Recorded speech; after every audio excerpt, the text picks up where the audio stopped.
Alright guys, so there's been a lot of talk in-game and on the forums about exploration, so I figured I would make a video showing my personal approach to doing just that. This is going to focus mainly on the basics, such as the modules you need, the use of your cloak, directional scan, also called D-scan, and bookmarks, so I'm assuming you're fairly new to exploration, if not the game in general. So the first thing you'll want to do is make sure that you're in a ship that is properly suited for exploration in the first place, such as a Heron or an Imicus. The NBI can help get you set up with a fitted Heron, and this is going to have your essential exploration tools: a cloak, your data and relic analyzers, a micro warp drive, and a warp stabilizer. These are what allow you to survive in wormhole and hostile territories. The second thing you'll want to do is set a destination on your map. It can be anywhere really, but just a handful of jumps is fine, especially since I prefer to keep a route open to home later on. Personally, I don't like the new directional scan and probe scanner, so I turn them off. It's just a personal preference. You can do that under the General Settings tab in your Options menu. Now you'll see my directional scan is always open on the bottom left next to chat, and my probe scanner is across it on the right.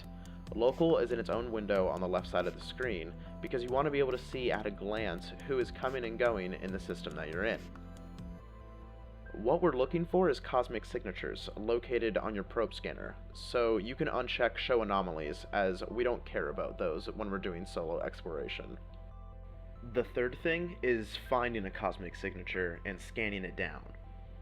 In the system surrounding 7RM and GME, you might find it difficult at times to find a site, but patience is a big part of this game. Once you find a cosmic signature, you're going to use your probes and your cloak to remain safe while scanning.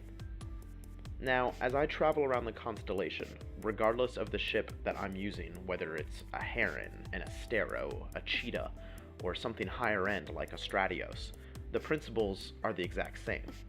Here's some of the general rules of thumb that I follow when it comes to exploration and travel in general. Make sure you're using the tactical bookmark set up in Pure Blind. This is especially important if you are new and don't have the Tier 2 Covert Ops cloak, as you can't warp while cloaked. To see the tacticals, right-click in space and hover over the Tacticals tab, and select the appropriate bookmark to warp to it. This will let you avoid bubbles and possible gate traps. Once you do get the Tier 2 Covert Ops cloak, the risk starts to become more manageable as long as you follow the rules. Being able to warp while cloaked and not suffering a movement penalty means your chance of survival goes up. Again, this is all my personal approach, but it has kept me alive through a lot of exploration. You'll notice as I search for a cosmic signature, I'm checking my directional scan, looking at local for neutrals or reds, and using the tactical bookmarks to get around the system. This is a good time to mention another rule, which is to always be in a standing fleet while traveling within our home constellation. There are two standing fleets, one for 7RM and one for GME, respectively. Being in fleet and on the Mumble channel means you have backup available if you run into trouble.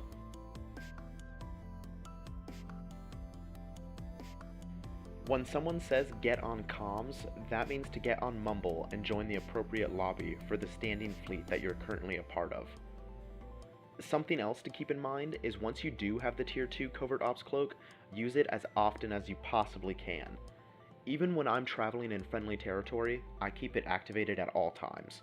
You are never 100% safe in EVE, and being paranoid when exploring means being safe.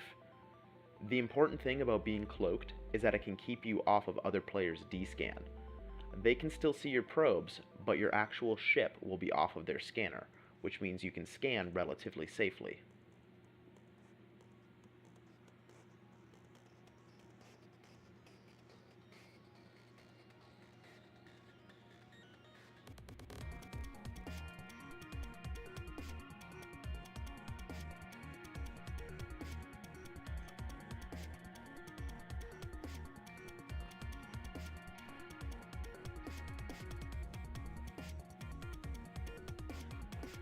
Alright, so let's talk about bookmarks.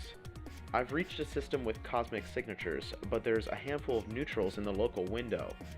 Watching directional scan and staying cloaked, I use the warp out tab on the overview and find a random moon to warp to within 100 kilometers. This is where I create a safe spot bookmark.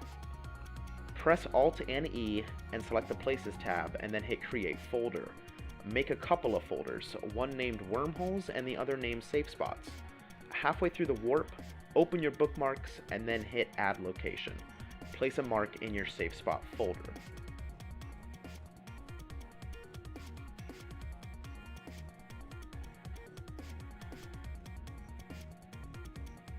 Make sure that it's going in your personal locations, not corporation.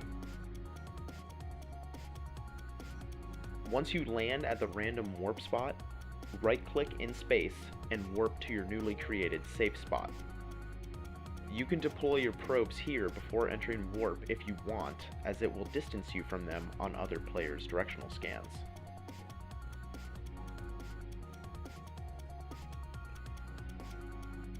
Once your probes are deployed and you're at your safe spot, activate your cloak and open the solar system map, either by hitting F9 or the button in the bottom right corner of the probe scanner window. When I scan, I think of the solar system map as a three-dimensional grid with an X, Y, and Z axis. The left mouse button, when held, allows you to rotate the camera in 360 degrees. The right mouse button allows you to pan the camera in all directions, and the mouse wheel lets you zoom in and out.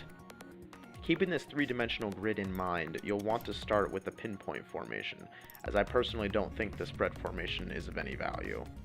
We're going to use our probes to gradually hone in on a site. You can click a specific cosmic signature in your probe scanner window to highlight just that particular one. This helps a lot in wormholes when you're dealing with 10 or more signatures clustered together. Use the camera to tilt the view to be a bird's eye view, something like a top-down game like Zelda, to align the center of the probe spheres with the signature along the X and Y axis. Then, move the camera to the side of the signature to get a gauge for how high or low you need to move the probes. Essentially, this is the Z axis. Now, when approaching a wormhole, look at your main overview tab and right-click it.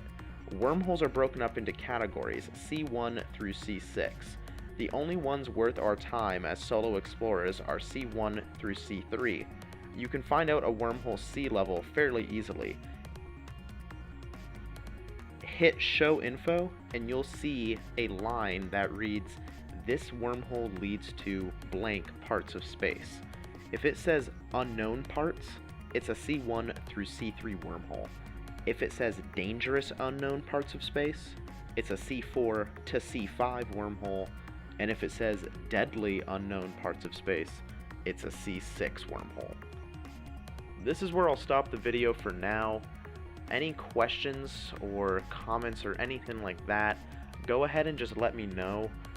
If there's an interest for a more in-depth look at how to navigate wormholes or anything like that, then just let me know.